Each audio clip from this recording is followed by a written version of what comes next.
kasih Jesus. Haleluya Jesus. Haleluya Jesus. Syukur, terima kasih Bapak. Makasih Tuhan.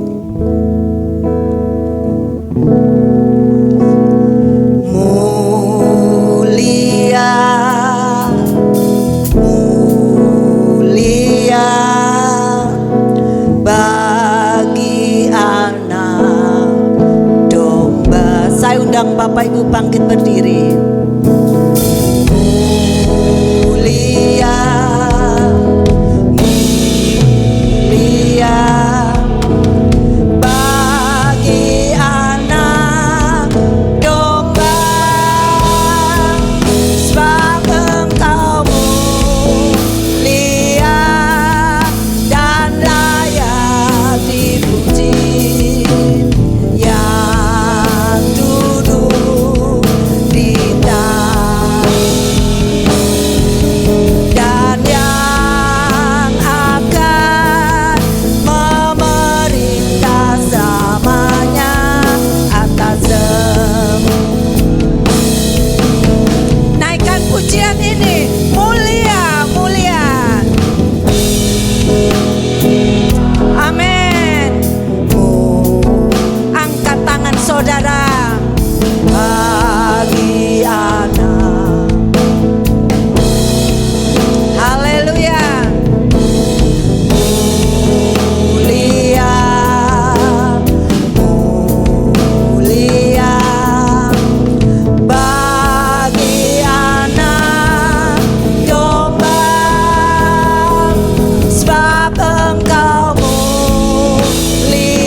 Atas semuanya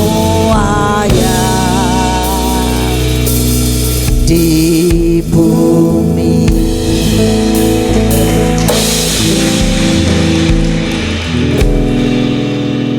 Tuhan Yesus, terima kasih Tuhan. Engkau sungguh baik bagi kami semua Tuhan. Kalau kami semua ada pada hari ini Tuhan, itu karena semua adalah anugerah yang masih Tuhan berikan buat kami Tuhan. Tuhan Yesus, terima kasih Tuhan. Engkau sungguh baik bagi kami Tuhan. Sebentar lagi kami akan melakukan puji-pujian Tuhan dan akan mendengar firman Tuhan. Kami percaya Tuhan, Semua yang bertugas pada hari ini Tuhan, Tuhan memberkati semuanya. Terima kasih Tuhan, kami mengucap syukur hanya di dalam nama Tuhan Yesus. Amin. Amin. Silakan duduk Bapak Ibu. Shalom. Shalom. Shalom. Puji nama Tuhan, beri kemuliaan bagi Tuhan. Saya percaya para jemaat yang datang pada sore hari ini sangat mencintai Tuhan Yesus. Amin. Tuhan Yesus juga cinta kepada saudara dan saya. Amin. Haleluya. Saudara, kalau di dalam hari-hari yang lalu kita merasakan ada gempa bumi ya Bapak Ibu ya di Madura. Tapi puji nama Tuhan, waktu itu Bu Lewa sedang agak-agak kritis ya. Saya sempat tidur nyenyak. Katanya Stephen ada gempa. Saya tidak terasa Bapak Ibu ya kalau ada gempa. Besoknya baru diceritai tetangga kanan kiri kalau ada gempa. Tapi percaya Tuhan Yesus ada kepada saudara dan saya. Biar bumi akan berlalu, biar bulan tak percaya lagi, tapi firman Tuhan, janjinya ya dan amin pada saudara dan saya. Kita naikkan pujian, biar bumi akan berlalu. Shalalalalala. Saya undang banget diri. Aku cinta Yesus. Shalalalalala. Yesus cinta saya. Shalala. Shalalalalala.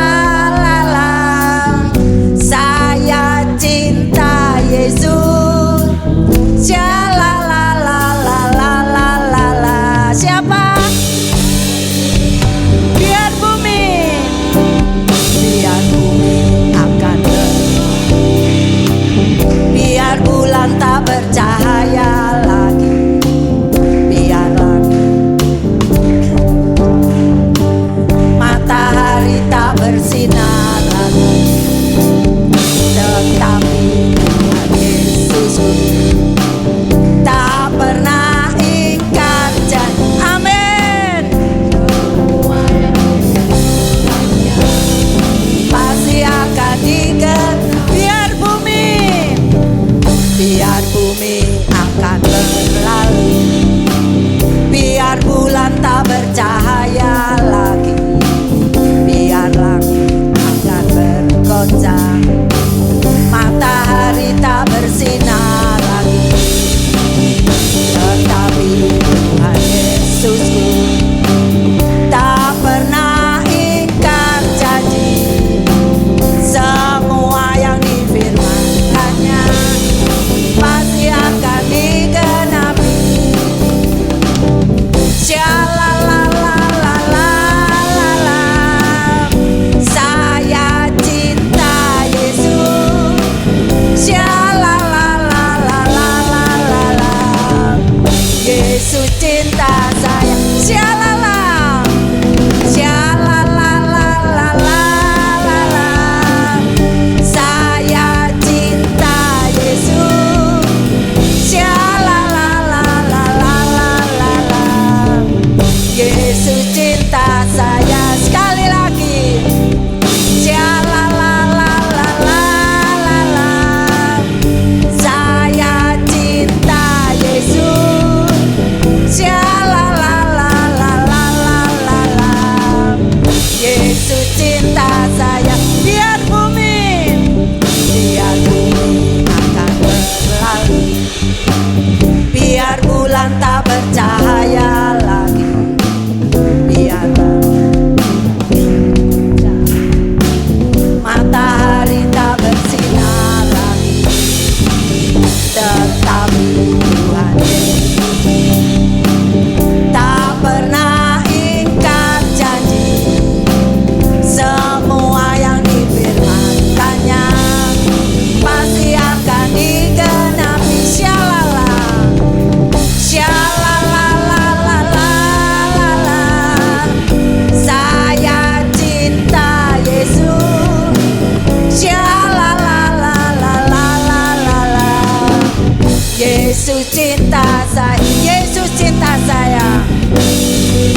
Puji nama Tuhan.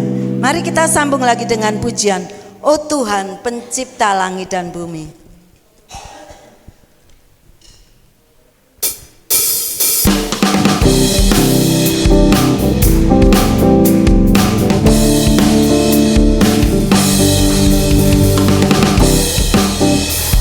Pencipta langit bumi dengan kuat kuasa-Nya.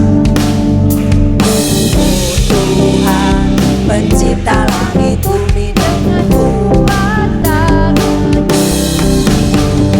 Tiada mustahil bagi Dia.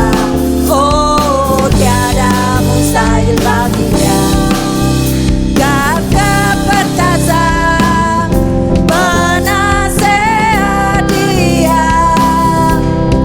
Tiada sesungguhnya tiada mustahil baginya. Oh Tuhan pencipta langit bumi dengan kuat kuasa-Nya. Oh Tuhan pencipta langit bumi dengan kuat tangan-Nya. Tiada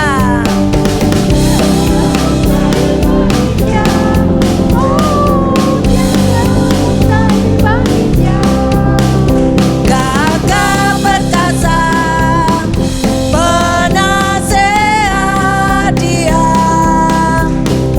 Tiada sesungguhnya tiada mustahil baginya. Oh Tuhan pencipta langit bumi dengan kuat kuasa-Nya. Amin.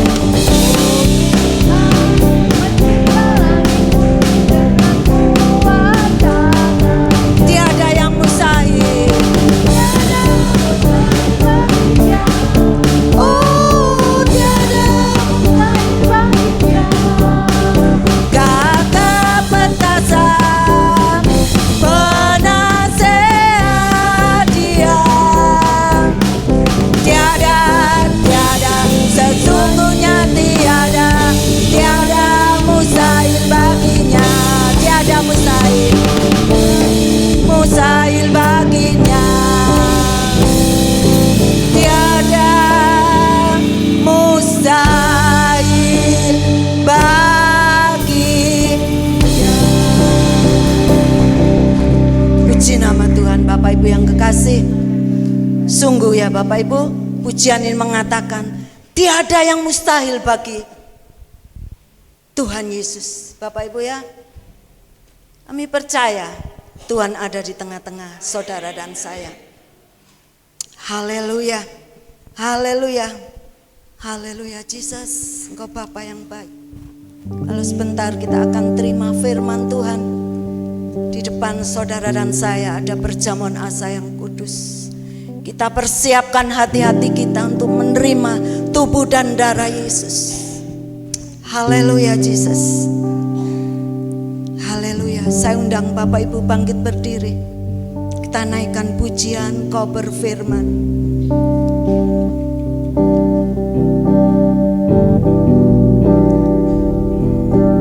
Kau berfirman dan sembuhkanku. Kau bersabda dan selamatkanku. Haleluya. Tiada yang mustahil bagimu. Yesus, ku percaya padamu.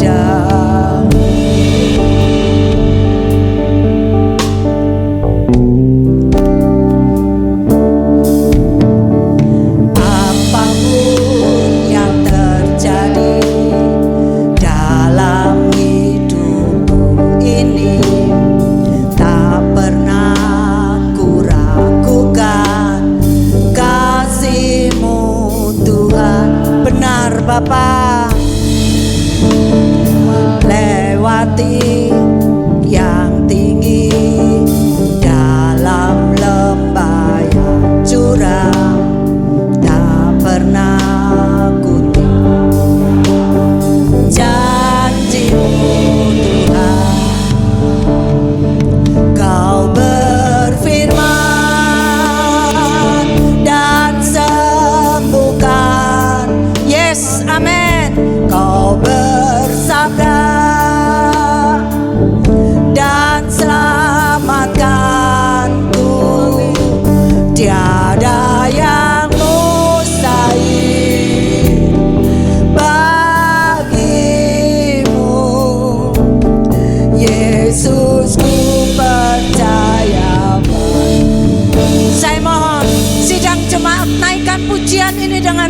sungguh-sungguh apapun yang terjadi kepada saudara dan saya. Amin. Haleluya. Haleluya Jesus.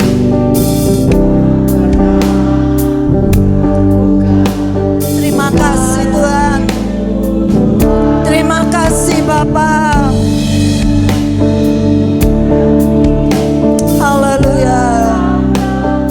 yang curang murah-muka. Kita naikkan pujian ini sama-sama. Kau berfirman dan sembuhkan. Yes, amin. Bersabda Dan selamatkanku. haleluya. Tiada yang mustahil bagimu. Yesus, ku percaya. Kau berfirman. Kau berfirman dan sembuhkanku. Kau bersabda dan selamatkanku. Tiada yang mustahil bagimu. Yesus, ku percaya. Kau berfirman. Waktu dan tempat saya serahkan kepada Bapak Pendeta Titik Kamar.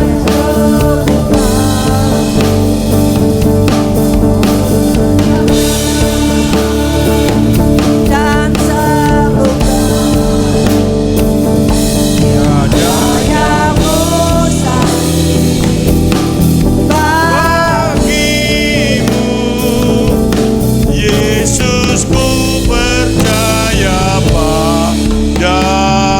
Yesus, ku percaya padamu. Yesus ku percaya padamu. Haleluya. Haleluya.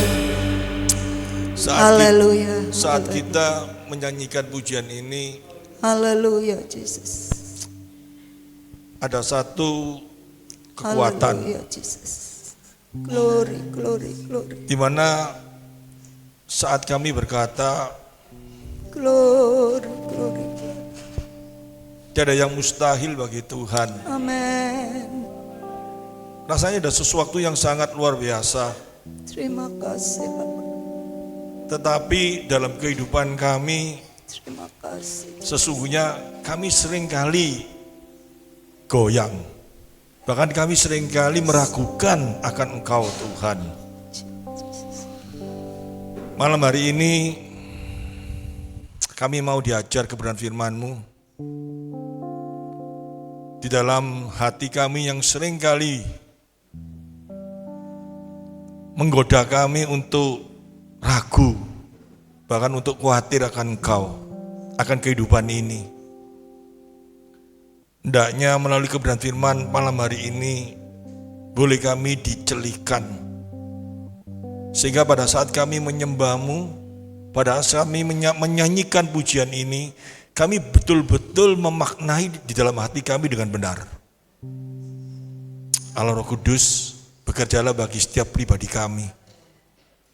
Pimpin kami, berikan kami hikmat, akal budi, kemampuan, kepandaian, supaya kami mampu menyimak setiap firman yang diajarkan di tempat ini. Bukan hanya sebagai pengetahuan saja, tetapi diberi satu kemampuan untuk dilakukan. Demikian juga hamba-Mu menyerahkan segala sesuatunya. Di dalam segala kelemahan hamba-Mu mohon kiranya Engkau menolong hamba-Mu. Berikan hamba-Mu kesehatan yang prima, supaya hamba-Mu mampu menyampaikan isi hati-Mu melalui kebenaran firman yang akan sebentar hamba-Mu sampaikan. Sehingga kami semua diberkati, di mana nanti kami semua akan diberkati melalui perjamuan kudus ini, Sehingga makna daripada perjamuan kudus ini benar-benar hari ini kami boleh mengerti dengan benar. Terima kasih Tuhan, kami siap menerima berkat firman-Mu di dalam satu kuasa Tuhan kami yang hidup, Yesus Kristus. Haleluya. Amin. Shalom. Ya, silakan duduk. Ini dimasukkan di YouTube, Pak. Oh ya. Streaming ya. Saya dikasih tema kekristenan yang berpusat pada diri sendiri. Dan dibuka di dalam Matius pasal 6 ayat 31 sampai dengan 33.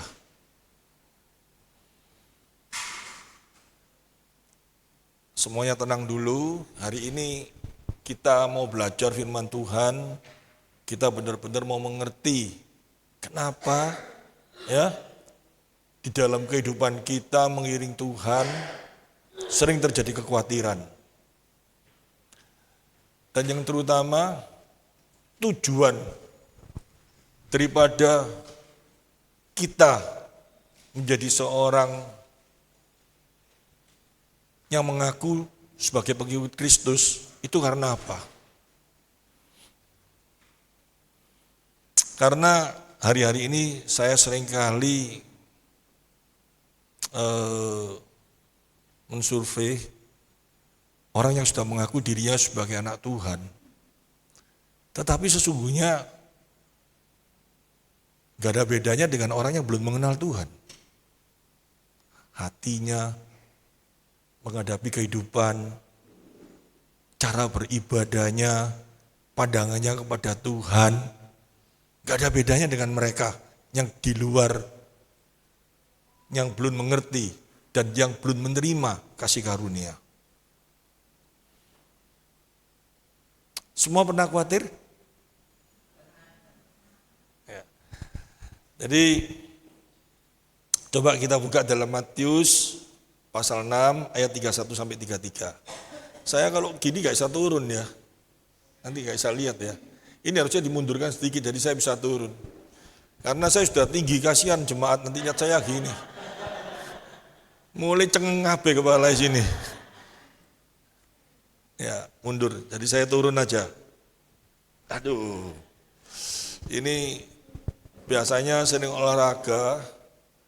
Hari ini enggak olahraga sama sekali. Badan saya rasanya mau putus semua. Ya, jadi kita sama-sama belajar. Ayo kita buka Matius pasal 6 ayat 31 sampai 33. Sebab itu janganlah kamu khawatir dan berkata, apa yang akan kita makan, apa yang akan kami minum, apa yang akan kami pakai. Terus, sebab semua itu dicari bangsa-bangsa yang tidak mengenal Allah, akan tetapi Bapakmu yang di surga tahu bahwa kamu memerlukan semuanya itu. Ya. Tetapi carilah dahulu kerajaan Allah dan kebenarannya, maka semua itu akan ditambahkan kepada. Ini biasanya kita mengartikan ayat ini ya apa? Saya kalau khotbah supaya nggak ngantuk ya. Jadi jemaat saya ajak berpikir, saya ajak dialog, ngomong. Jadi bukan cuma diem, saya khawatir kalau diem, tidak dia dialog nih lama-lama tidur, gitu. Jadi di dalam ayat tadi kan dikasih tahu, carilah dahulu kerajaan surga dan kebenarannya, maka semuanya itu akan ditambahkan kepadamu. Jadi kalau mengartikan ayat ini kira-kira biasanya kayak apa? Nyari Tuhan dhisik, nanti semuanya dikasih kita. Jadi ujung-ujungnya sama saja mencari Tuhan karena supaya Tuhannya dijak bodoh-bodohan. Apakah seperti itu ayat ini? Coba. Firman Tuhan itu luar biasa. Tetapi kalau kita cara berpikir kita yang salah, menjadi biasa. Bahkan menjadi sesuatu yang rasanya nggak ada kekuatannya di dalam kehidupan ini. Baca rasanya, ya segitu-gitu toh. Cari Tuhan dulu, loh aku sudah cari Tuhan kok. Kok semuanya nggak ditambah, malah kurang-kurang doa. Kenapa kayak gini? Padahal kita tahu firman Tuhan itu iya dan amin. Kalau kita lakukan dengan sungguh-sungguh pasti tergenapi. Nah, ini bahaya di sini dulu. Saya pada waktu mau dikasih temanya kekristenan yang berpusat pada diri sendiri, dikasih ayat ini. Ya, saya bisa aja masuk. Semua orang itu pasti memikirkan diri sendiri sehingga timbul rasa kekhawatiran itu. Kan seperti itu toh? Ya. Meskipun sudah Kristen sudah apa, yang dibingungno kehidupan itu kita sendiri, kan seperti itu. Nah, coba kita bedah ini dengan pelan-pelan dan kita semua pulang dari tempat ini. Saya nggak mau seperti pada saat Anda datang ke tempat ini. Anda pulang membawa satu kemenangan. Amin.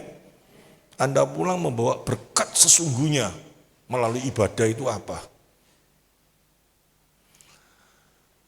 Ya, kalau kita baca tadi dimulai dari ayat yang ke-31, itu sebetulnya kurang pas.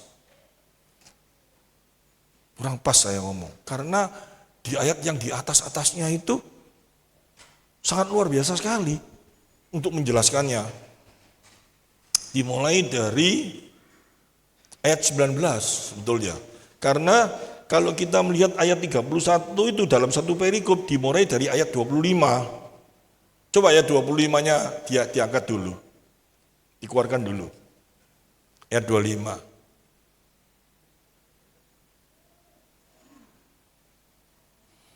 Karena itu aku berkata kepadamu, karena itu karena apa? Karena apa? Misalkan saya ngomong ya, sama istri saya gitu ya. Karena itu aku ini ngomong ambek kamu. Berarti kan di belakangnya ada sesuatu toh. Bener ya? Kan gak mungkin tiba-tiba saya ngomong sama Bapak Pendeta Supeno, Pak karena itu Pak saya ini. Bapaknya gak ngerti karena itu nih kan bingung. Karena itu apa? Hanya gitu ya. Ya, karena itu karena apa? Nah, kalau kita lihat di ayat 9-nya ini masalahnya.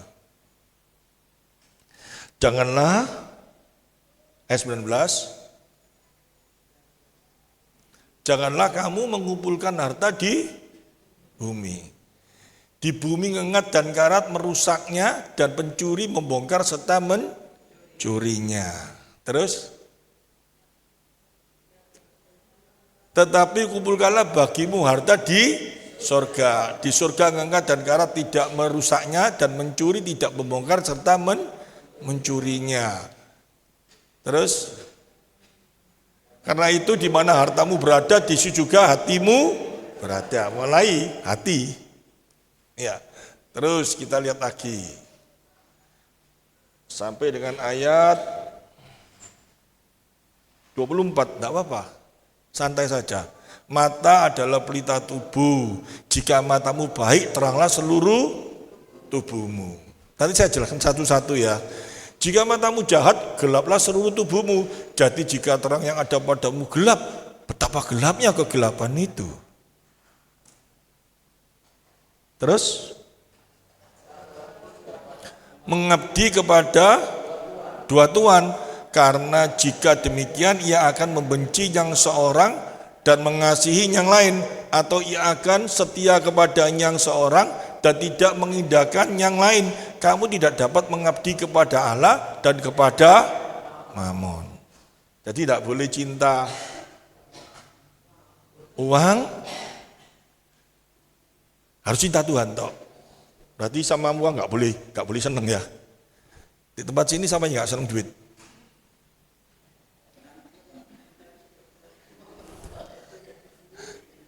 Dia nggak seneng duit nih, kayak aku. Ya, masalahnya bukan di sana, tidak segampang itu. Saya mau kasih gambaran ya, semua ya, pelan-pelan, supaya bisa mengerti. Saya mau menjelaskan ini, saya harus melihat jemaat. Jemaat ini bagaimana saya menjelaskannya supaya bisa diterima. Yang pertama, di dalam dunia ini loh ya, yang kita paling suka itu apa? Yang paling kita sayangi, yang paling kita cari itu apa? Wih, uang terus. Dalam dunia ini ada dua. Yang pertama Allah, karena kita orang beriman. Yang satunya tidak bisa dipungkiri, uang. Jadi ini sudah jadi satu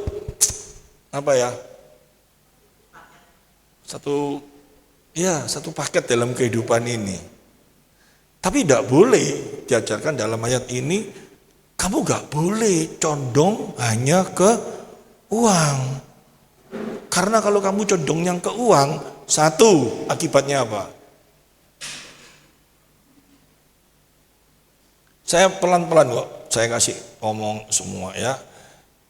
Kalau kita cinta dalam dunia ini kan ada dua hal yang jadi kita ngaku toh cinta itu, satu Allah, satu uang. Pertanyaan saya, masnya yang rambutnya diwarna itu sudah menikah? Belum. Sudah pacaran? Belum. Yang lagi punya pacar siapa yang pacaran? Tidak mau ngaku, nanti diputus sama pacarin lu. Ya, seumpama gampangnya ya, ibu dulu kan pasti pernah pacaran sebelum jadi istrinya bapak toh. Ya, mencintai seseorang yang nomor satu kan harus tahu. Bener ya? Orang yang dicintai itu modelnya kayak apa? Bener ya? Nah, caranya kayak apa? Diselidiki toh. Waduh, Pak Peno itu misalkan saya pacaran sama Pak Peno ngomong aku cinta kamu. Temen tak cinta. Kayak gitu toh. Mulai diselidiki kayak apa dalam kehidupannya. Terus Pak Peno ini sama saya ini bukti bahwa dia cinta sama saya itu kayak apa?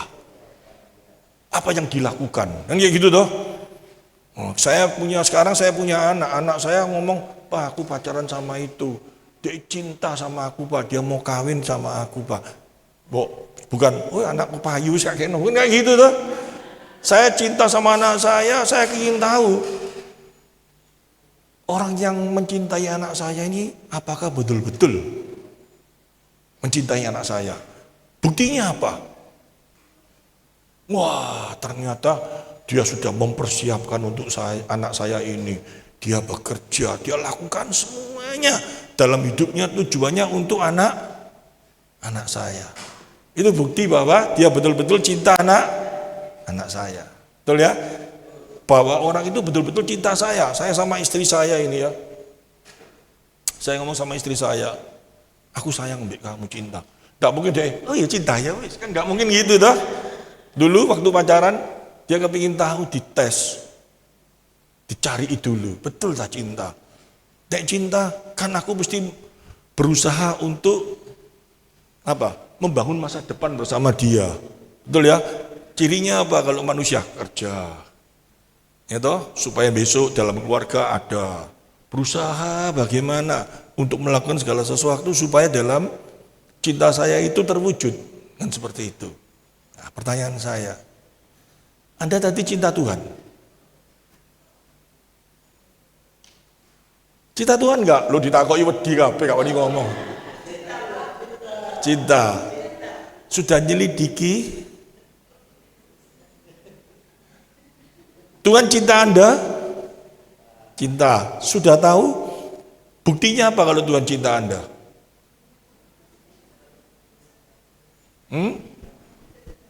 Buktinya apa kalau Tuhan cinta Anda? Ini masih Tuhan loh ya.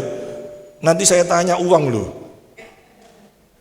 Loh, ini dulu aja kok yang paling gampang supaya kita mulai tahu hati kita ini kayak apa. Nanti hati kita dibereskan kayak apa. Saya buka ayat-ayat yang sulit kayak sekolah teologi gini bingung semua nanti. Terus tak buat gampang sekarang kalian jelaskan. Anda ngomong Yesus cinta Anda? Taunya di mana?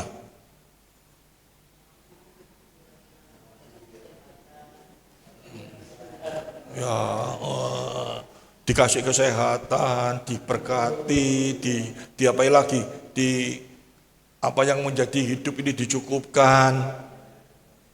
Agama lain podo ndak? Tuhan yang lain juga seperti itu ndak?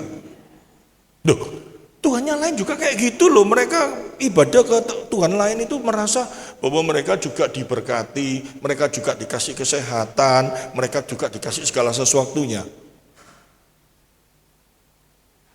Jadi Allahnya mereka sama Allah kita itu sama cintanya. Kalau enggak, bedanya apa? Kenapa kehidupan kekal? Nah, mulai nyari itu. Nah, kenapa kehidupan kekal? Mati, dia mati menebus Anda. Gitu. Betul ya? Tahunya di mana? Kenapa dia harus mati? Kenapa dia harus menebus Anda? Setelah ditebus Anda, apa yang dia lakukan? Wah, itu kalau tahu, barusan Anda benar-benar ngerti cintanya Tuhan. Saya sama Cik Bimbing sudah kawin. Dia masih cinta saya. Buktinya apa? Dia pagi masakkan saya. Dia kalau saya datang kerja telat, dia langsung telepon, di mana? Badan saya gak sakit gitu, ayo pergi dokter, ayo apa? Dia perhatian sama saya. Lah Anda ngomong Tuhan cinta Anda, buktinya apa? Ayatnya mana yang mengatakan bahwa dia itu begitu mengasihi Anda? Tuhan itu bisa ngomong enggak? Kapan dia ngomong sama Anda? Kapan dia ngomong sama Anda? Kapan dia ngomong sama Anda? Pertanyaannya. Ayo, kapan dia ngomong sama Anda? Ojo krosok-kroson ya Kristen. Diam. Pada waktu doa diam terus mulai bayangkan. Tuhan itu tuwek, rambutnya putih, gondrong, terus ngomong, Ibu. Semaput Bu.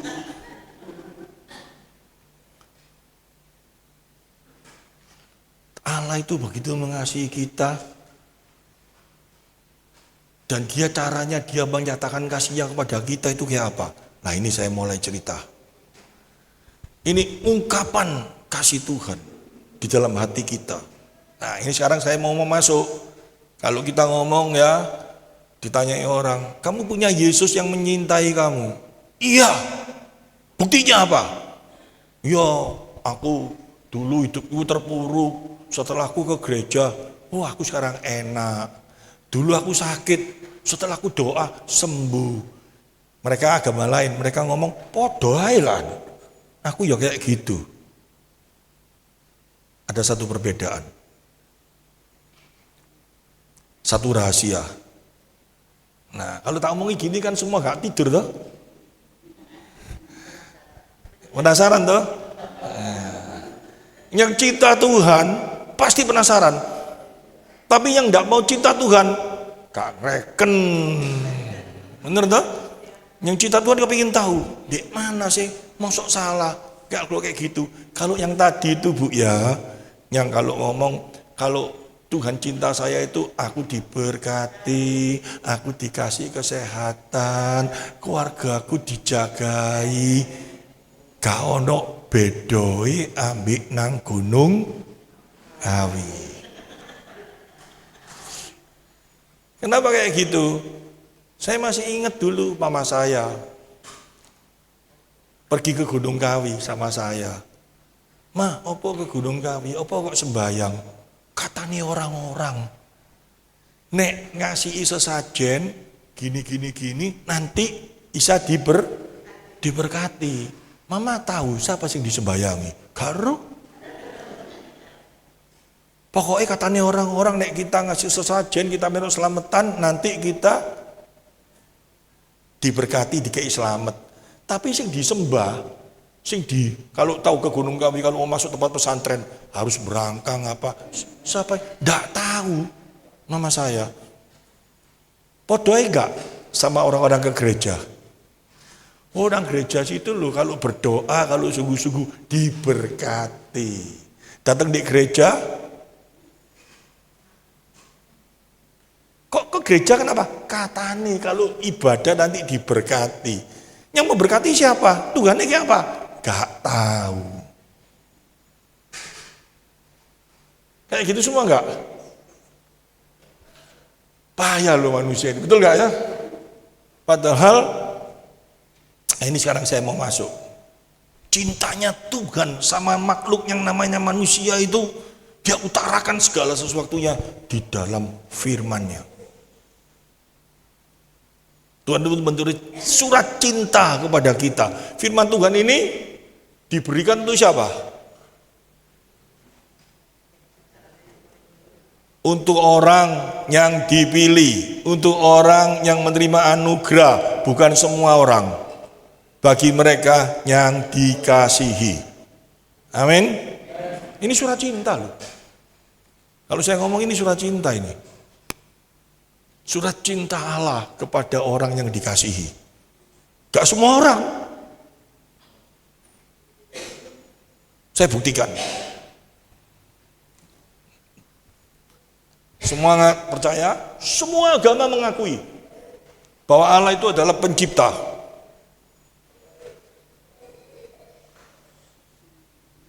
Cara rame-rame, bingung nanti, ya, karena ini sulit. Saya mau masuk dari awal ini. Sebelum saya buka ayat-ayat yang sulit-sulit, dasar dhisik ini dhisik. Allah itu menciptakan segala sesuatu. Ya, Allah itu menciptakan segala sesuatu yang terutama makhluk hidup dalam alam semesta ini. Yang namanya makhluk hidup itu ada berapa? 3. 1, tumbuh-tumbuhan. Benar ya? Yang 2, binatang. Yang ketiga, manusia. Dari 3 ciptaan Allah ini, yang Allah kasih sesuatu yang sangat luar biasa itu siapa? Pada waktu penciptaan, apa yang dikasih? Cek mikir titik-titik toh, maksud aku terus mikir. Manusia yang dikasih. Apa yang dikasihkan kepada kita pada waktu penciptaan? Apa? Gak apa-apa. Apa? 100 pulang kamu tak ajak makan pangsit. Serupa dengan gambar Allah. Makhluk yang lain gak dikasih gitu tuh.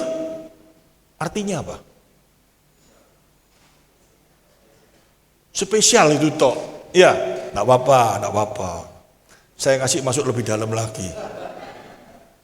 Pinter sudah luar biasa itu. Berarti Anda menyelidiki sesuatu surat cinta Tuhan. Manusia adalah makhluk spesial. Tuhan bicara makhluk ini yang aku ciptakan serupa dengan gambarku. Sekarang saya tanya, kira-kira Allah itu roh toh? Allah itu kan roh. Siapa yang pernah melihat Allah? Roh kok bisa dilihat? Roh itu seperti angin, tidak ada wujudnya, betul ya? Siapa yang bisa lihat angin?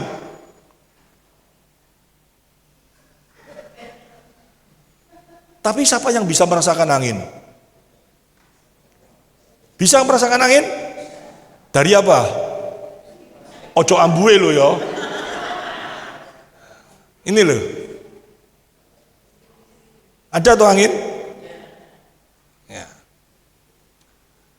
Serupa dengan gambar Allah itu bukan menyatakan serupa seperti wujud manusianya ini. Tetapi manusia dikasih hati. Binatang, tumbuh-tumbuhan gak ono hati. Hati bukan lever loh ya.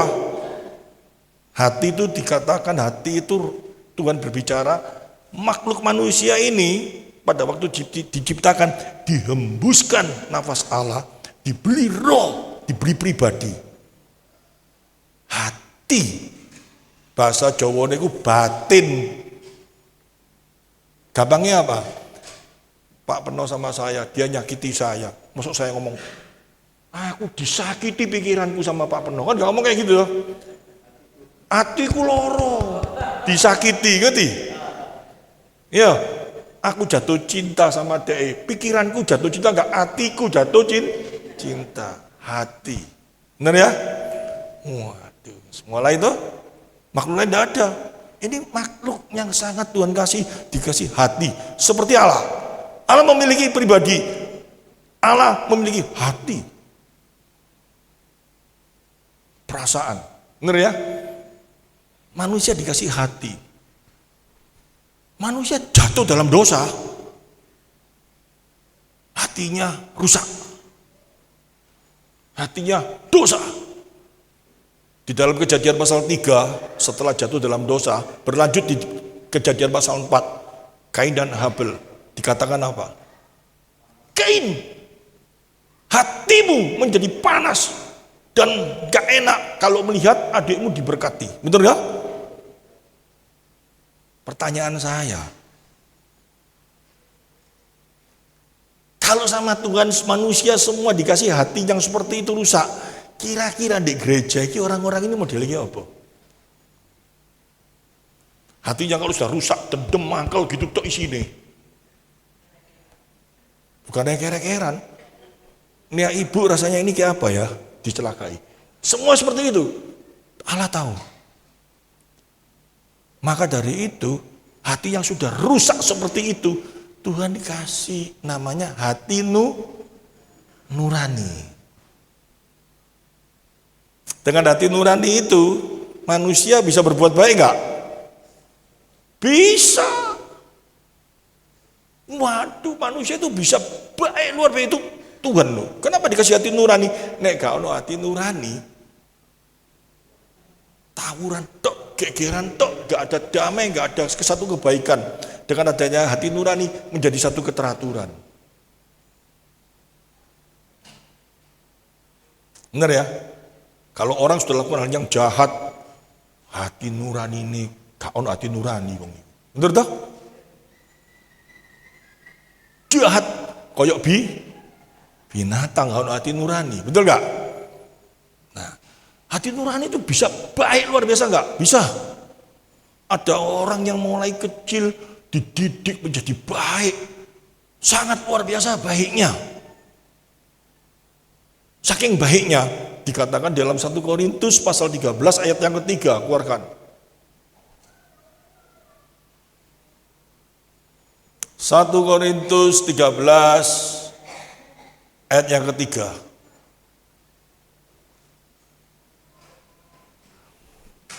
Dan sekalipun aku membagi-bagikan segala sesuatu yang ada padaku, bahkan menyerahkan tubuhku untuk dibakar, tetapi jika aku tidak mempunyai kasih sedikit pun, tidak ada faedahnya bagiku.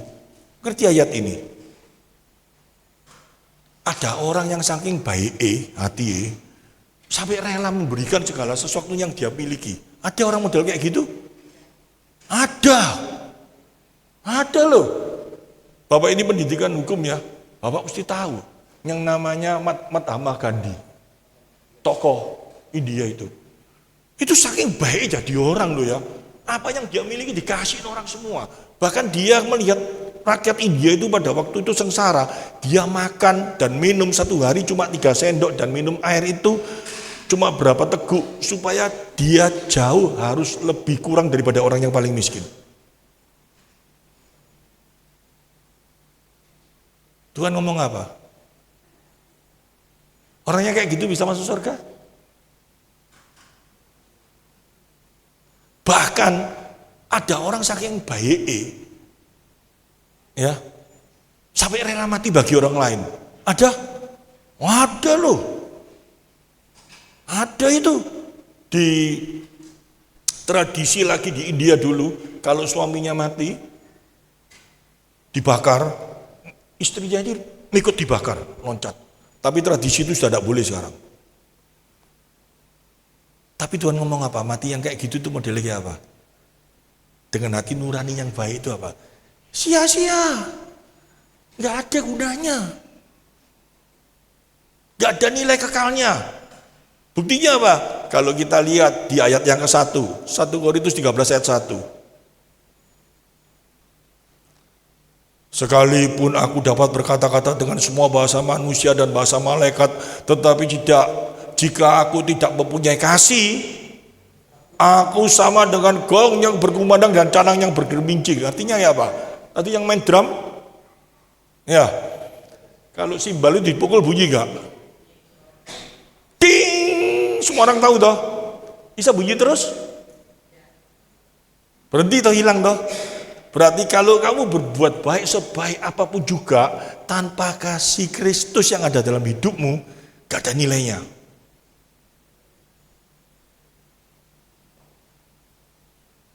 Jadi dengan perbuatan baik kita sebaik-baiknya, dengan hati kita, bisa selamat enggak?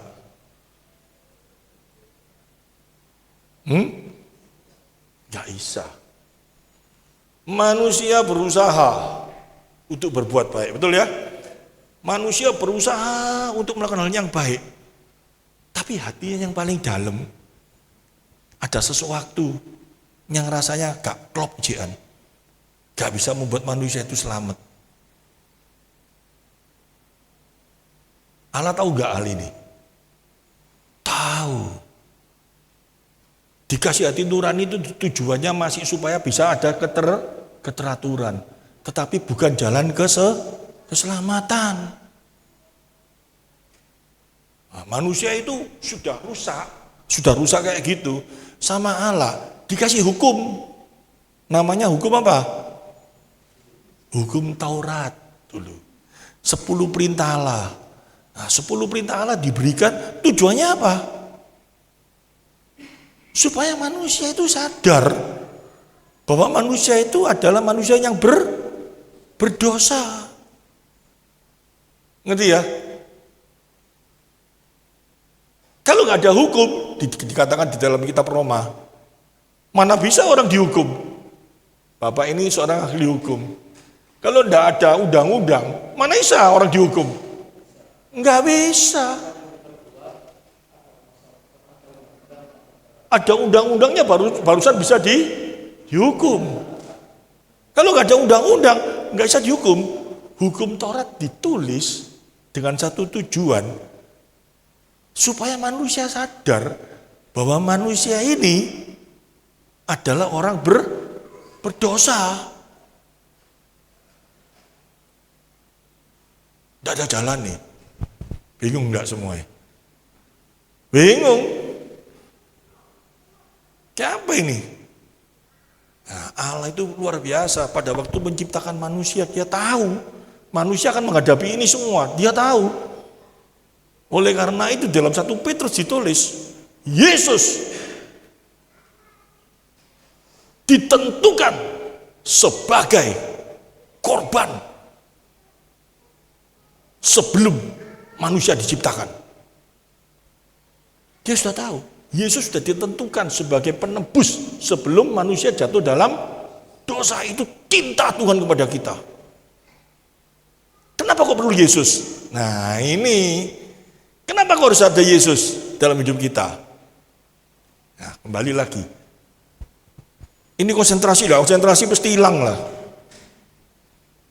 Hati kita ini kan sudah dosa toh, rusak toh? Rusak ya? Karena dosa toh, licik toh, semuanya dikasih hati nurani tetap dosa toh. Biasa selesai toh. Yang namanya dosa bisa enggak mendatangi yang tidak berdosa? Yang namanya dosa bisa enggak mau tahu yang tidak dosa? Yang kudus bisa enggak? Gak bisa. Allah itu kudus. Di dalam perjanjian lama digambarkan enggak? Pada waktu Musa mau menghampiri Allah, Allah ngomong apa? Hei, lepas kasutmu, jangan kau lihat aku. Kalau kau lihat aku, kamu mati. Allah kudus, gak bisa didekati. Betul ya? Allah kudus, gak bisa didekati. Tapi Allah ingin mengutarakan siapa dirinya. Manusia gak bisa. Karena manusia sudah DOS, dosa.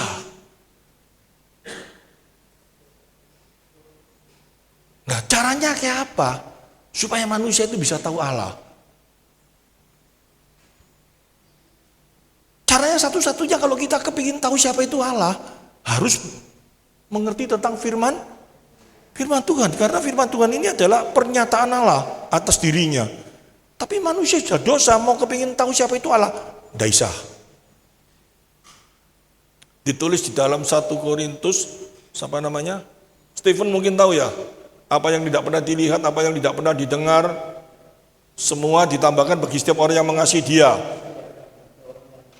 1 Korintus berapa itu?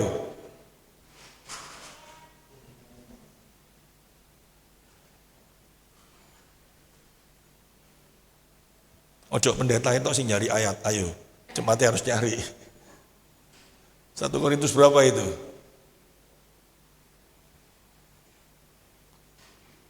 Manusia setelah jalan itu dalam dosa, mau mengerti tentang firman Tuhan, gak mungkin bisa. Ayatnya mana? Itu loh. Apa yang tidak pernah dilihat mata, apa yang tidak pernah didengar, telinga, disediakan bagi setiap orang yang mengasihi Dia. 1 Korintus berapa itu?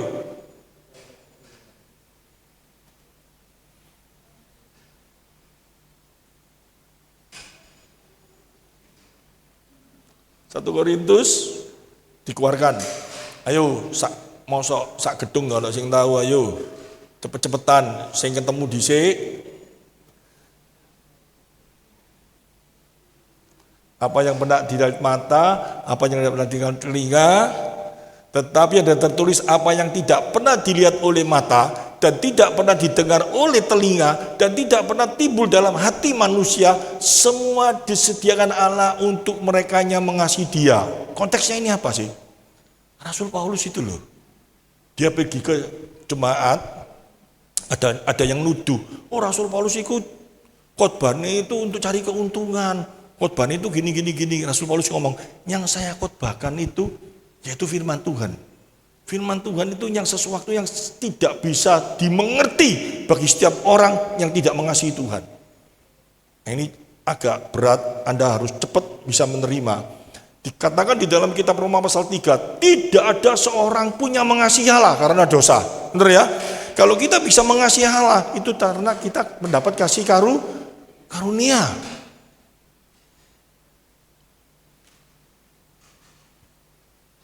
Nah sekarang, firman Tuhan itu tidak bisa kita mengerti dengan baik karena apa? Kita dosa. Perlu Allah Roh Kudus sebagai penolong, benar gak? Allah Roh Kudus diberikan kepada kita tujuannya untuk apa? Menolong, menghibur dalam hal apa? Gak duwe ikut mau diinget ngono ta. Roh Kudus menolong, menghibur itu dalam arti apa? Kita dibuat mengerti, kita dibuat mau tahu akan firman Tuhan. Dengan pimpinan Roh Kudus kita bisa mengerti firman Tuhan. Roh Kudus itu diberikan kepada kita tujuan yang satu, supaya kita bisa mengerti firman Tuhan dengan benar. Sesuai dengan apa yang Allah ingin beritahukan kepada kita. Tanpa Roh Kudus, gak mungkin kita yang kudus itu bisa mengerti siapa itu Allah. Ngerti maksudnya? Allah itu hikmahnya tidak terselami. Kita dosa itu dibandingkan dengan Allah itu sudah tidak bisa memegang Allah itu bagaimana. Tanpa pimpinan Roh Kudus ada dalam diri kita, gak mungkin kita bisa. Amin. Jadi Roh Kudus tujuannya untuk apa? Diberikan bagi kita supaya kita bisa mengenal Allah dengan benar melalui apa? Firman-Nya. Amin. Aja digunakan lain-lain. Gak ngerti jalan, Roh Kudus pimpin aku, teman aku jalan. Iki bingung aku. Gak usah tanya Roh Kudus itu, tanya Google Net. Roh Kudus itu diberikan bagi kita cuman supaya kita bisa mengerti firman dengan benar. Supaya kita bisa tahu siapa itu Allah. Hati kitanya nggak mau tahu, didorong supaya menjadi tahu. Itu Allah Roh Kudus. Allah Roh Kudus bisa hadir dalam diri kita. Itu perlu pengorbanan. Kenapa? Kita seorang berdosa, tubuh kita sudah dosa najis. Gak mungkin Allah pribadi Roh Kudus yang kudus itu bisa hadir dalam hidup kita, betul gak? Gak mungkin. Kita sudah dosa najis, Roh Kudus bisa hadir dalam hidup kita, itu gak mungkin. Perlu Yesus menebus hidup kita. Amin. Dulu kita hamba dosa, miliknya dosa, sekarang menjadi hamba kebenaran, miliknya Kristus. Melalui apa? Pengorbanannya di kayu salib.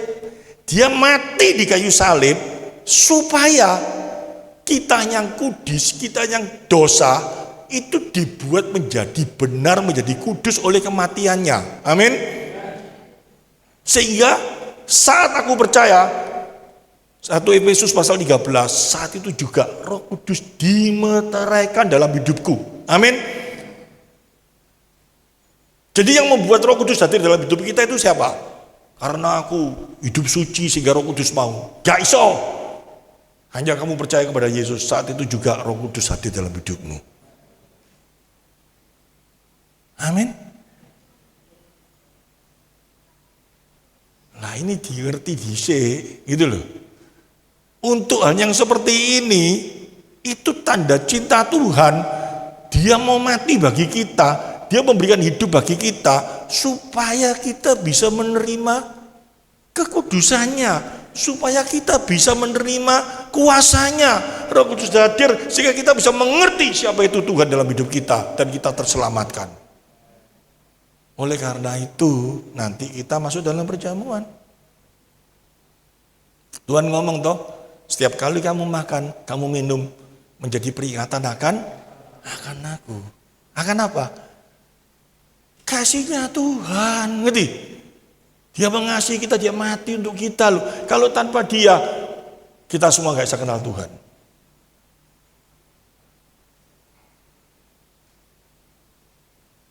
Kalau sudah kayak gitu, sudah cinta kita melihat Tuhan begitu baiknya sama kita, masih cinta duit? Masih mengutamakan duit dalam hidup kita? Bukan benci duit loh ya, saya nggak pernah ngajari benci duit. Tuhan itu ngomongnya apa? Mengertilah tentang duit, sifatnya duit. Mengerti sifatnya duit. Sebetulnya saya ini cuapik pol, tapi saya lihat jemaat di sini saya cinta, saya mau menjelaskan lagi. Tadi kan cintanya Tuhan sama kita toh, wis ngerti gak? Saya tidak ngerti, tangan ini diangkat, tak jelas tolong lagi gak apa-apa. Tahu toh? Bukti bahwa dia cinta kepada kita itu di mana? Itu loh, dia mati bagi kita, dia memberikan hidup bagi kita. Tujuannya supaya apa? Kita bisa kenal dia dan kita terselamatkan. Itu cintanya Tuhan. Yang sing lain-lain nih, dapat mobil, dapat kuetio, dapat apa, itu anugerah umum. Semua orang yang nggak kenal Tuhan pun dapat nggak? Dapat mas, le, bu, ko, ci, de. Tapi bagi orang yang menerima anugerah khusus tok, baru menerima kasih karunia. Dan kita bisa merasakan cintanya Tuhan secara khusus dia berikan bagi kita. Dia mati di kayu salib untuk kita. Itu loh, barusan merasakan.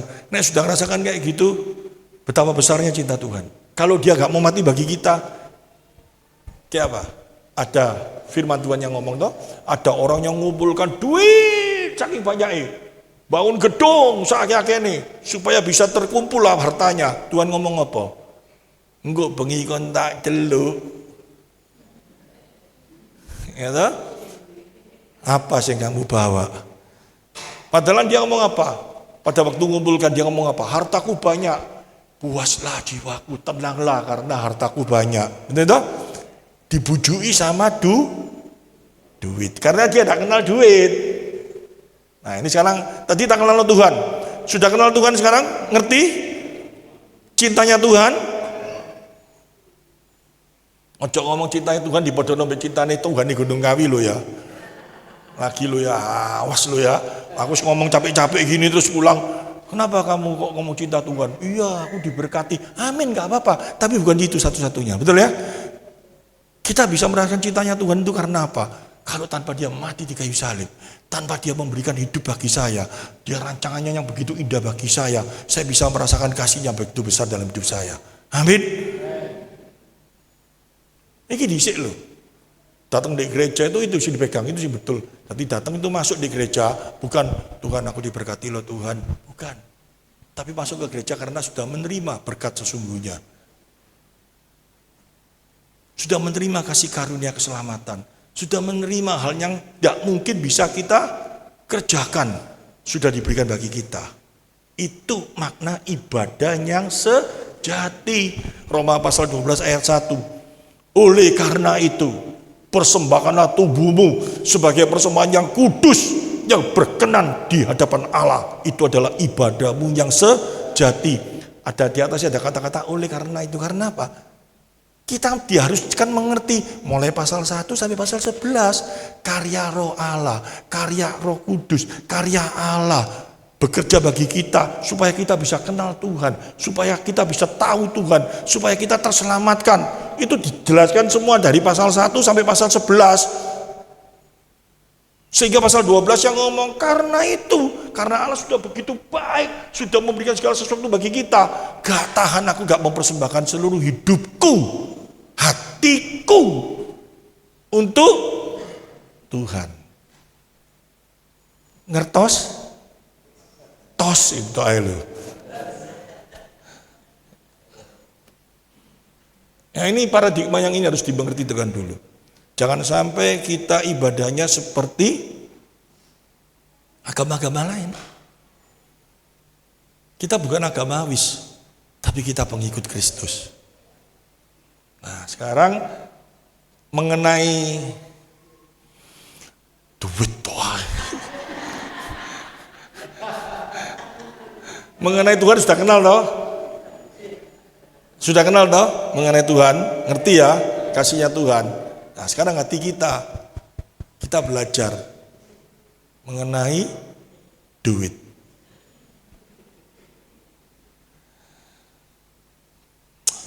Itu ayatnya ada di Lukas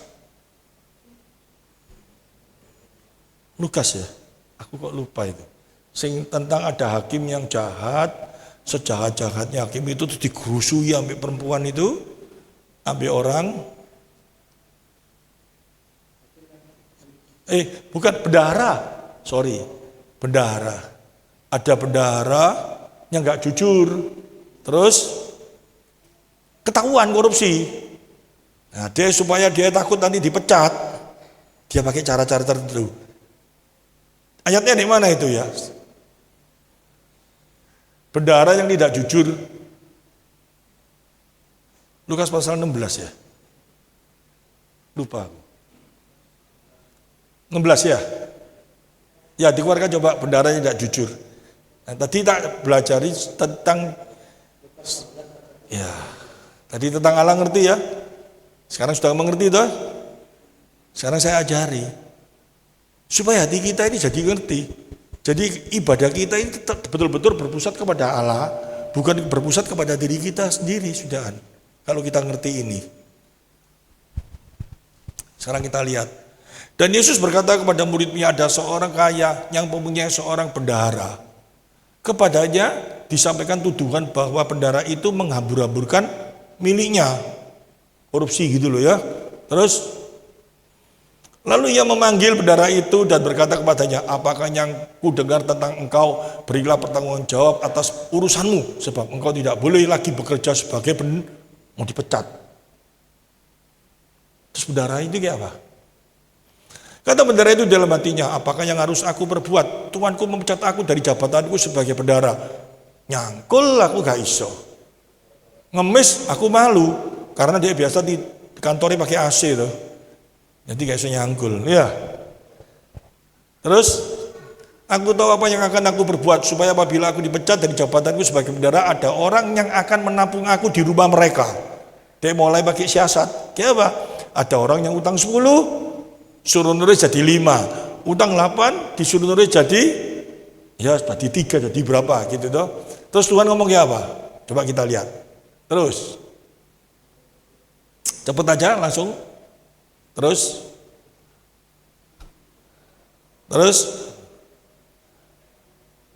lalu Tuhan itu memuji bendahara yang tidak jujur itu karena ia telah bertindak dengan cerdik, sebab anak-anak dunia ini lebih cerdik terhadap sesamanya daripada anak-anak terang. Di sini dulu tak jelas no.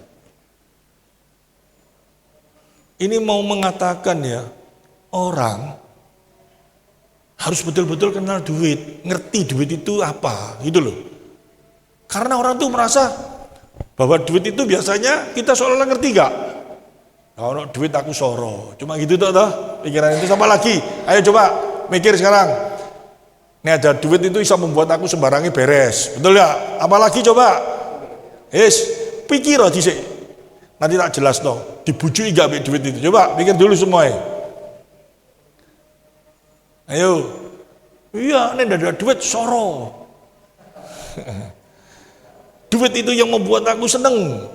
Mau ayu pun sekarang iso ditarik benang, ditarik apa itu duit. Apalagi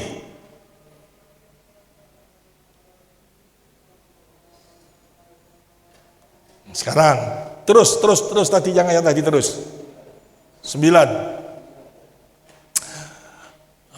Pak, dan aku berkata pada kamu, ikatlah persahabatan dengan mempergunakan mamon yang tidak jujur. Loh piye ya Tuhan iki ya? Kok ngajari elek? Disuruh boloan sama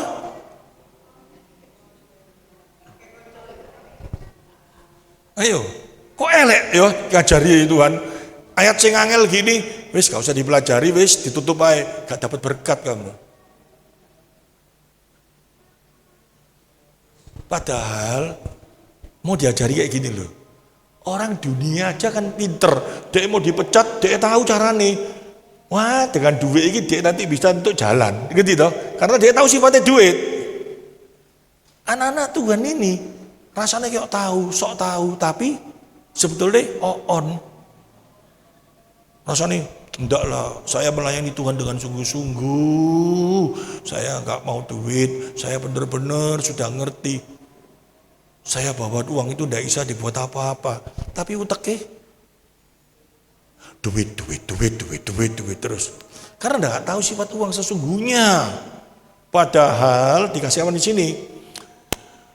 Ikatlah persahabatan dengan mempergunakan mamon yang tidak jujur, supaya jika mamon itu tidak dapat menolong lagi, kamu diterima di dalam kemah abadi. Ini angel pol. Kalau bicara duit itu angel. Karena apa? Kabeh doyan duit. Karena apa? Otaknya kita sudah rusak, hatinya kita sudah dirusak bukan dengan duit, dengan hati kita sendiri. Karena kita tidak mengerti tujuan duit itu diberikan bagi kita. Kalau orang mengerti kasih karunia, segala sesuatunya itu tidak akan lepas dari kuasanya Tuhan. Kalau Tuhan diizinkan adanya duit, pasti ada satu maksud Tuhan yang baik. Orang yang sudah mendapatkan kasih karunia, duit itu harusnya dipergunakan untuk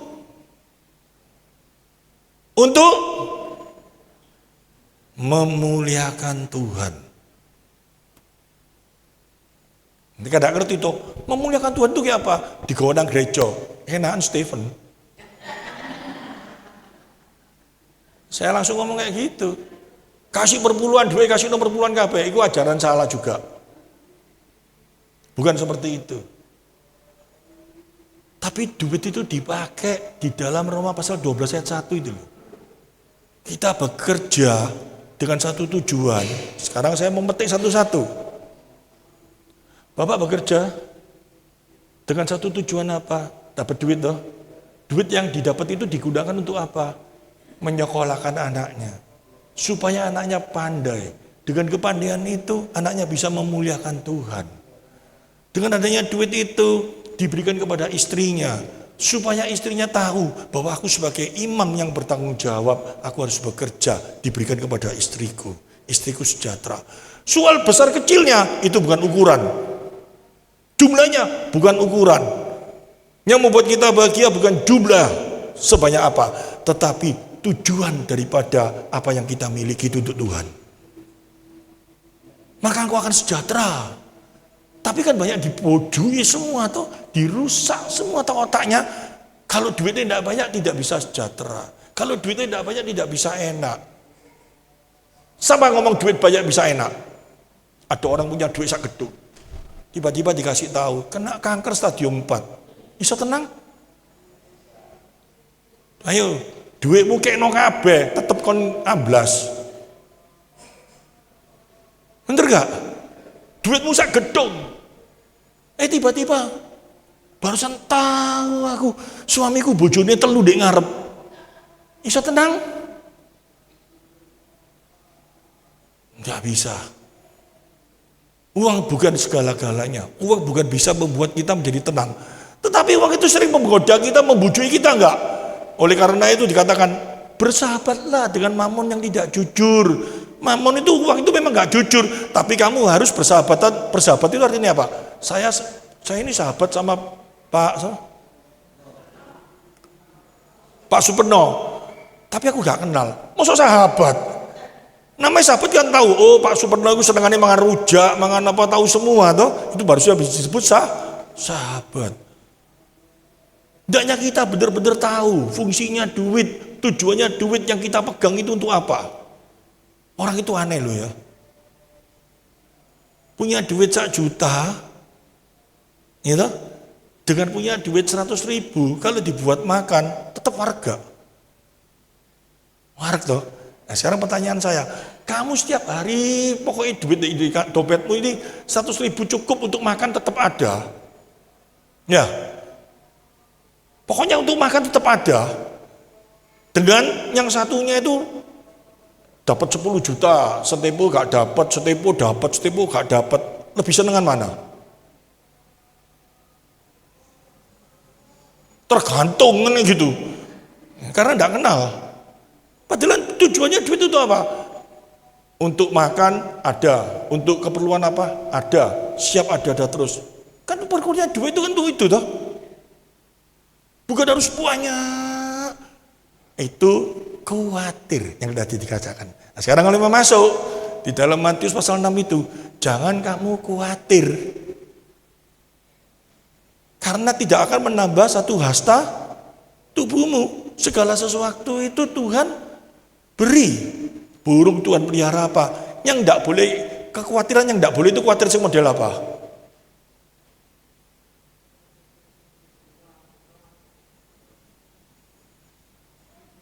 Khawatir yang berlebih-lebihan. Khawatir yang berlebih-lebihan itu modelnya apa? Pak Superno di depan enggak apa-apa ya Pak, tak ganti korban bakaran ya. Istrinya Pak Superno kerja, dia mikir. Waduh, dia kemarin mikir, di ngomong-ngomong di koncoy, bahwa orang laki itu pasti bisa selingkuh gini. Wah, dia tahu Pak Superno enggak mungkin tuh, tapi dia dirusak pikirannya kayak gitu. Mulai dia pikir, iya, pas dia itu di jopo untuk ini. Pas dek ono ngene. Padahal enggak ada apa-apa toh. Wah, khawatir. Pertama kali telepon pura-pura. Pak, wis mangan, Pak. Padahal kan didelok tadi. Oh wis. 10 menit meneh. Pak, lagi apa? Lagi sidang. Oh iya wis. 5 menit meneh. Pak, awakmu suwe-suwe dibanding enggak handphone nih? Ya, itu khawatir yang berlebih-lebihan. Tidak boleh. Kita tidak sakit apa-apa, diam-diam di rumah, lihat Google. Ada benjolan ini bahaya, tanda-tanda gini-gini. Mau pikirannya macam-macam, cocok kanker, cocok gini, malam gak bisa tidur, itu tidak boleh. Paranoid. Pikiran yang tidak seharusnya dipikir itu yang tidak boleh. Manusia kita ibadah bukan mengarah kepada untuk diri kita sendiri, tetapi kita bisa merasakan kebaikan Tuhan. Jadi sama satu sama lain saling mengasihi. Mengasihi itu bukan selalu memberi uang, duit meneh, tapi perhatian. saling menjaga, saling menguat, mensupport. Harusnya seperti itu, bukan mengarah pada diri sendiri. Karena pada diri sendiri selalu ingin dikasihi. Aku iki soro lo yo, kok gak diperhatikno. Aku iki soro lo yo. Kalau sudah kayak gitu, ndak ada sing sama maju di gereja. Rusak kabeh. Nah, tadi itu ayat itu kayak gitu ya. Jangan kau khawatir gini. Kekhawatiran itu terjadi karena tidak mengerti. Satu tidak tahu siapa itu Tuhan yang sudah memberikan anugerah kepada kita. Di dalam Roma pasal 8 ayat 32, kalau dia sudah memberikan anaknya yang tunggal bagi kita, masakah dia tidak memberikan segala sesuatu untuk kita supaya kita bisa hidup? Itu anugerah. Wis, komplit ta? Gak kerasa lho sak jam iki. Ya. Untuk itu semuanya Tuhan mau mati bagi kita. Supaya kita memperoleh ini semua loh, dia mati bagi kita. Ya. Oleh karena itu setiap kali kita memperingati perjamuan kudus ini, hendaknya hati kita teringat akan dia. Tanpa dia, kita tidak bisa memperoleh yang sekarang ini kita mengerti dengan baik ini.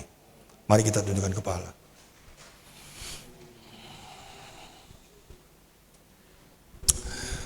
Tuhan hamba-Mu sudah menyampaikan kepada firman, di mana yang biasanya di dalam ibadah kami selalu berpusat untuk diri kami sendiri. Karena kami tidak mengerti betapa kejamnya, kebejatannya hati kami tanpa pimpinan Allah Roh. Tapi kalau kami sudah mengaku hati nurani kami dipimpin oleh Roh Kudus, hendaknya kami sudah bukan seperti itu lagi. Tapi ibadah kami tertuju kepada Engkau, supaya melalui hidup kami orang bisa melihat Kristus yang ajaib. Terima kasih Tuhan. Sebentar kami akan masuk dalam perjamuan kudus. Hendaknya melalui perjamuan ini Engkau mengingatkan setiap kami akan kasih-Mu. Engkau Allah yang mulia, Engkau Allah yang kudus. Tapi Kau mengasihi kami Tuhan. Engkau mengetahui segala kelemahan kami. Kau rela. Bahkan Kau memberikan hidup-Mu bagi kami. Supaya kami yang harusnya binasa itu, karena keberdosaan kami yang tidak bisa menjangkau Engkau. Dengan pengorbanan-Mu, Kau membuat kami menjadi hidup kudus di hadapan Bapa. Segala Roh Kudus itu boleh hadir dalam hidup kami, memampukan kami bisa mengerti, mengenal Engkau, sehingga hidup kami dipimpin oleh Engkau, sehingga kami boleh berjalan di dalam Engkau, bukan berjalan berdasarkan hati nurani kami lagi, tapi berjalan di dalam kuasa Roh-Mu yang ajaib itu. Terima kasih Tuhan. Sebentar kami akan masuk dalam perjamuan kudus.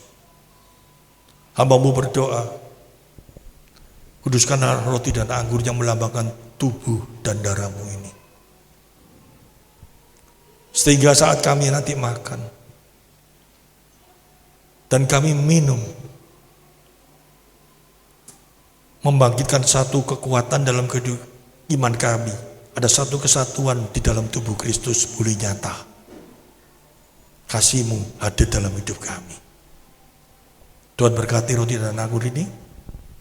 Terpujilah nama-Mu. Haleluya. Amin. Bagikan Pak.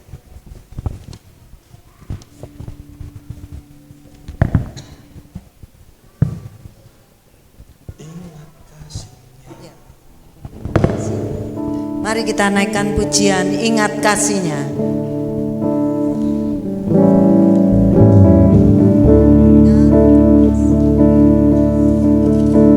Ingat kebaikan-Nya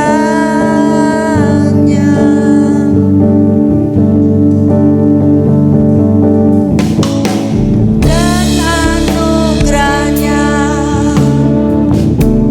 Selamatkanku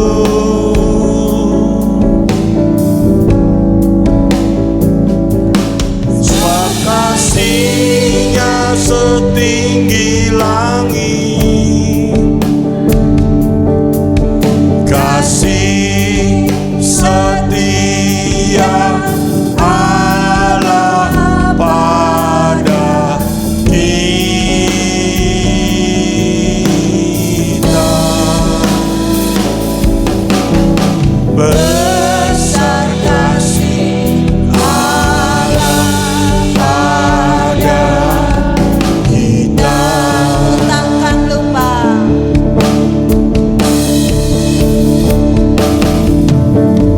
Ku takkan lupa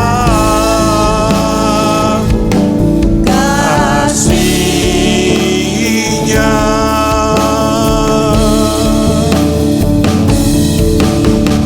Ku takkan lupa anugerah-Nya.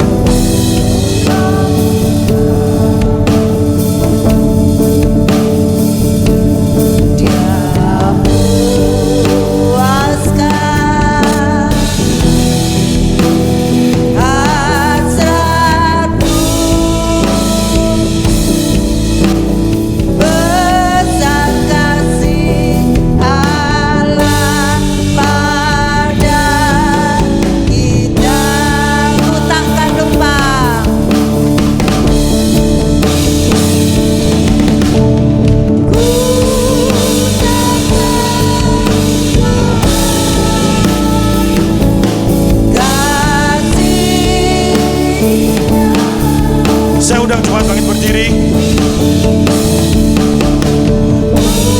Ku takkan lupa anugerah-Nya. Dia perlukan,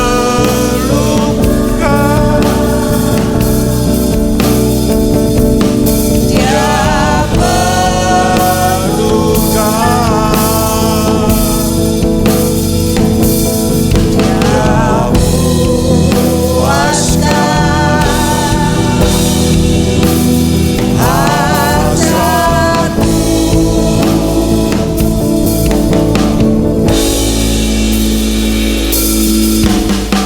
besar kasih Allah pada kita. Sebelum kita makan roti dan anggur yang melambangkan tubuh Kristus, saya minta semua berdoa dulu, masing-masing pribadi. Engkau Allah yang ajaib, Engkau Allah yang luar biasa. Melalui kebenaran firman-Mu ini kami sekarang makin tahu akan kasih-Mu Tuhan, akan pengorbanan-Mu bagi kami Tuhan. Tanpa pengorbanan ini, siapalah kami ini Tuhan? Kami manusia yang harus binasa Tuhan. Tetapi karena kasih-Mu yang Kau telah limpahkan di kayu salib untuk kami itu Tuhan, supaya kami memperoleh hidup ini Tuhan. Yes Tuhan, thank you God. Jemaat yang dikasihi Tuhan, mari angkat roti di tangan kanan yang lambangkan tubuh Kristus. Akan saya bacakan firman Tuhan. Sebab apa yang telah kuteruskan kepadamu telah kuterima dari Tuhan, yaitu bahwa Tuhan Yesus pada waktu malam, waktu Ia diserahkan mengambil roti, dan sesudah itu Ia mengucap syukur, Ia memecah-mecahkannya dan berkata, inilah tubuhku yang diserahkan bagi kamu. Lakukanlah ini sebagai peringatan akan aku. Mari kita makan bersama.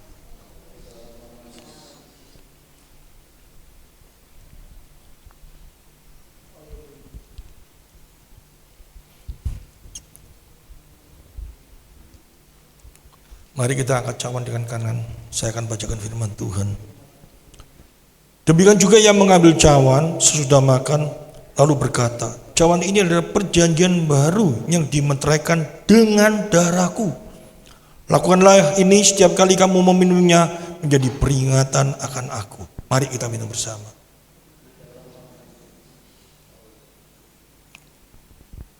Ucapkan terima kasih. Terima kasih Tuhan, karena Engkau saat ini Kami semuanya menerima kasih-Mu Tuhan. Terima kasih. Kekudusan Kau berikan kepada kami Tuhan, Terima kasih Tuhan. sehingga kami bisa mengaku sebagai anak-Mu Tuhan. Glory, glory. Thank you God, thank you. Berkati jemaat-jemaat ini, berkati dengan segala sesuatu untuk memuliakan Kau. Berkati kesehatannya, Amin. berkati pekerjaannya, Amin. berkati rumah tangganya, Amin. berkati pelayanannya. Amin. Makin hari makin mengasihi Engkau dan makin hari makin mengenal Engkau dengan baik. Di dalam nama Tuhan Yesus Kristus berkat dicurahkan. Haleluya. Beri kemuliaan bagi Tuhan.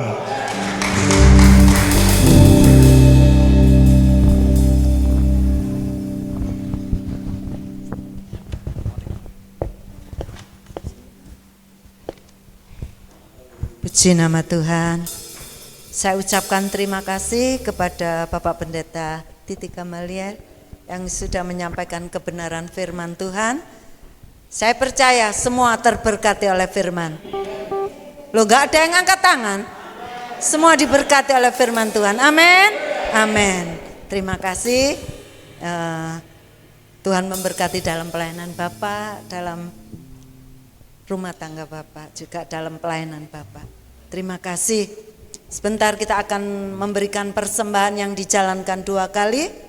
Sebelum kita memberi, kita masuk di dalam satu doa. Terima kasih Bapa, terima kasih Tuhan Yesus. Terima kasih Bapa yang ada dalam kerajaan surga. Kami mengucap syukur Tuhan. Pada sore hari ini Tuhan, kami sudah memuji Engkau, menyembah Engkau, dan kami sudah mendengarkan kebenaran firman-Mu Tuhan. Kini saatnya kami akan memberikan yang terbaik untuk pekerjaan di tempat ini Tuhan. Berilah kami hati penuh sukacita Tuhan. Terima kasih Tuhan, baik kecil besar Tuhan. Kami percaya Tuhan akan mengembalikan berlipat-lipat kali ganda. Terima kasih Bapa, terima kasih. Hanya di dalam nama Tuhan Yesus Kristus. Haleluya. Amin. Persembahan dijalankan 2 kali. Mari kita naikkan pujian. Sungguh ku bangga Bapa.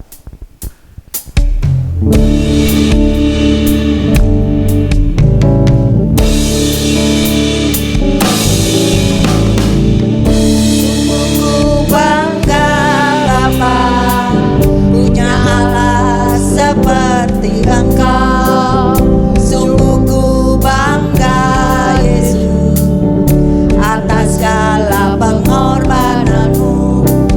Tak ingin aku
Saya ucapkan terima kasih atas persembahan Bapak Ibu, kecil maupun besar.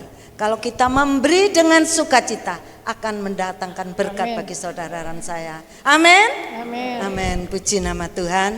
Kita sebentar akan melihat pengumuman sepekan untuk Shalom, selamat malam Bapak Ibu. Mohon maaf hari ini pengumuman gereja tidak bisa saya tayangkan karena internet hari ini lagi down. Jadi ibadah hari ini hanya saya rekam. Nanti saya akan upload di YouTube gereja. Kisaran hari Rabu sudah ada di YouTube gereja. Boleh Bapak Ibu lihat bersama kembali untuk Bapak Ibu mereview firman Tuhan yang sudah dibagikan sebagai pondasi dalam melanjutkan sesi hari Minggu yang kedua di tanggal 12. Saya mengucapkan terima kasih banyak buat Sutitik yang sudah menjelaskan begitu rupa tentang firman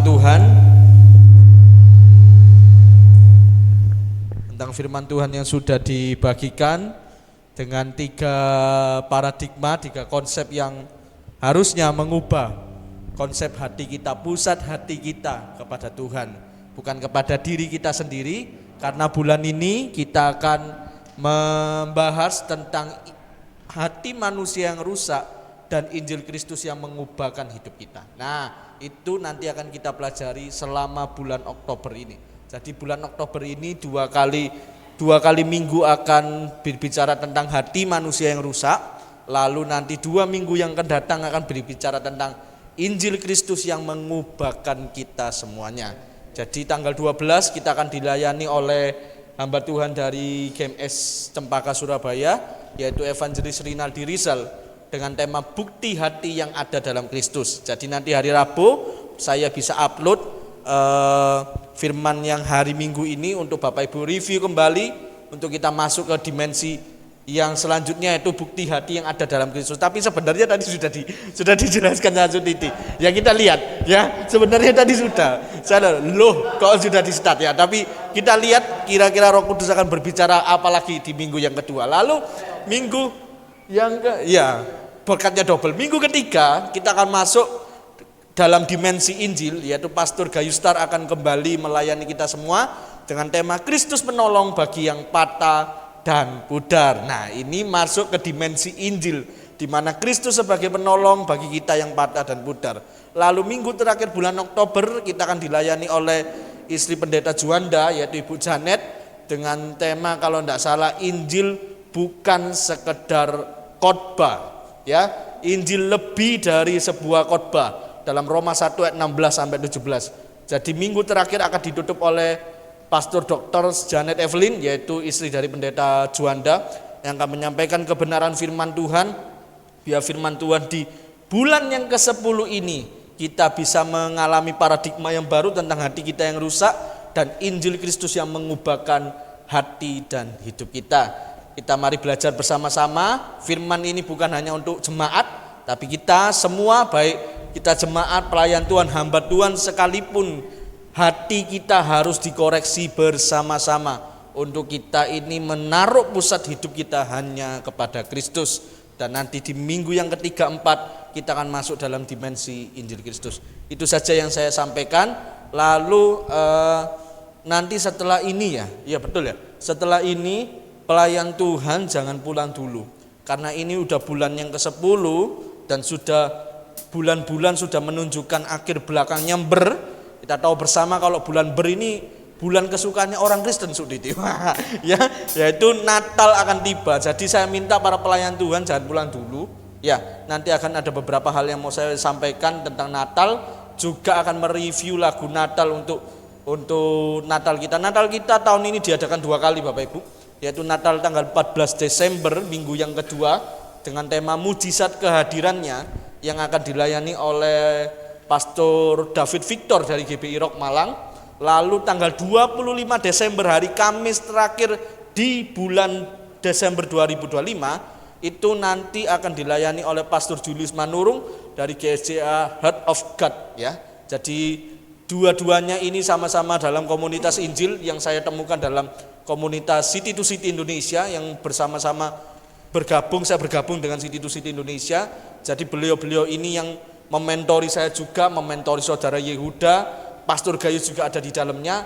Kedua hamba Tuhan ini yang akan menyampaikan kebenaran firman Tuhan di Natal kita tahun 2025. Itu saja yang saya sampaikan. Kita akan mengakhiri ibadah kita pada malam hari ini. Nanti saya minta dengan kasih. Kok ya. Ya. Kita bangkit berdiri dulu nih. Kita akan tutup ibadah kita nyanyikan kiranya Tuhan berkenan memberkati rumah keluargaku.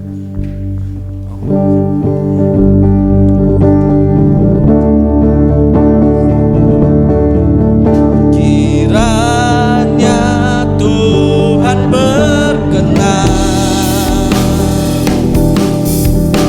memberkati rumah keluargaku. Apa yang telah Tuhan berkati, diberkatilah untuk selamanya. Kiranya Tuhan berkenan, kiranya Tuhan berkenan memberkati rumah keluargaku. Apa yang telah Tuhan berkati, diberkatilah untuk selamanya. Sebab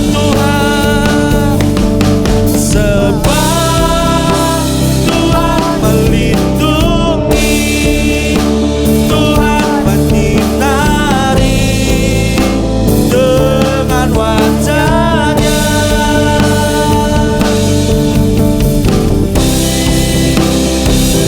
Karunia damai sejahtera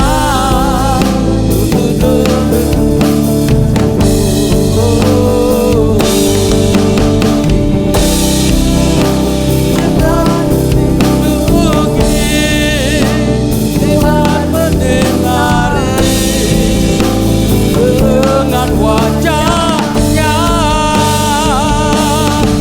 dan beri kasih karunia damai sejahtera untuk damai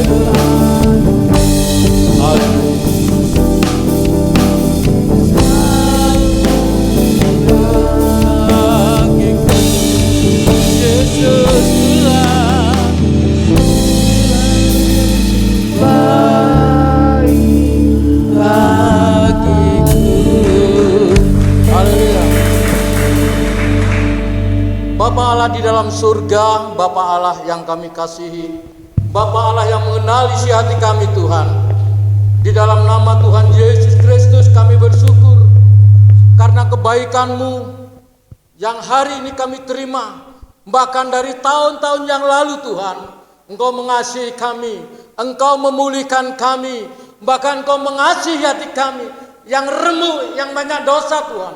Biarlah lewat kematian-Mu di atas kayu salib Tuhan, Engkau mengubah hati kami yang penuh mengasihi Engkau, Engkau yang telah menyelamatkan kami Tuhan. Oleh sebab itu apa boleh pribadi kami kepadamu Tuhan, hanya kami mengucap syukur, hanya kami berdoa kepada tetangga kanan kiri kami, berdoa kepada mereka yang belum percaya kepada Tuhan, sehingga mereka boleh beroleh kasih karunia, keselamatan yang Tuhan berikan ajarkan kami, sehingga mereka boleh menerima keselamatan yang daripada Engkau.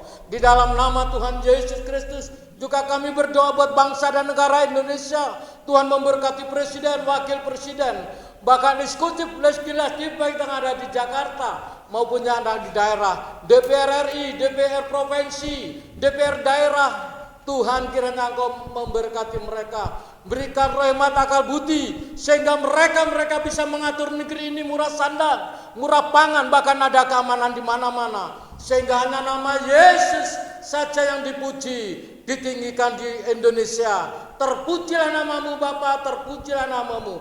Kami bersyukur Engkau telah memimpin ibadah kami dari pertama, pertengahan, bahkan sampai akhirnya. Tuhan juga memimpin para hamba-Hamba-Mu yang terkasih.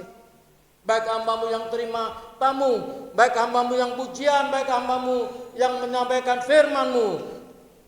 Juga bagi rekan kami yang menjaga parkir di depan. Semuanya Tuhan memberkati dalam keluarganya, dalam pelayanannya. Tuhan juga memberkati. Dimanapun hamba-Mu berada, kami yakin dan percaya Tuhan, di situ kemuliaan-Mu nyata bagi mereka.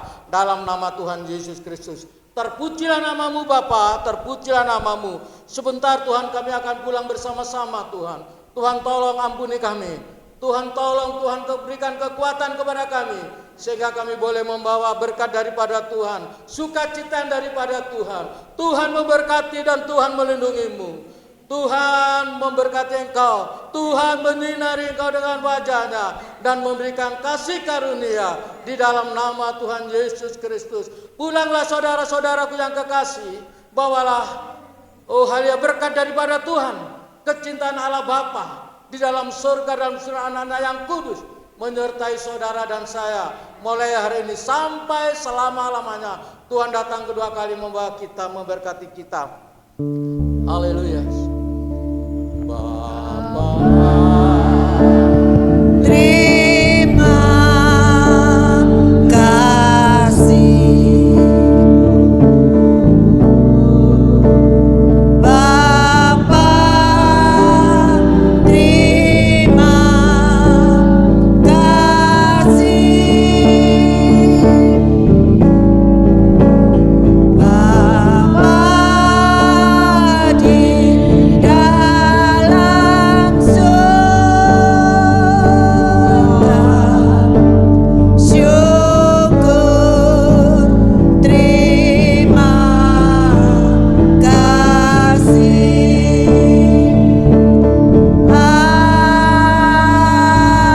Amin. Silakan duduk malam, kembali Bapak. Tuhan berkati. Oke.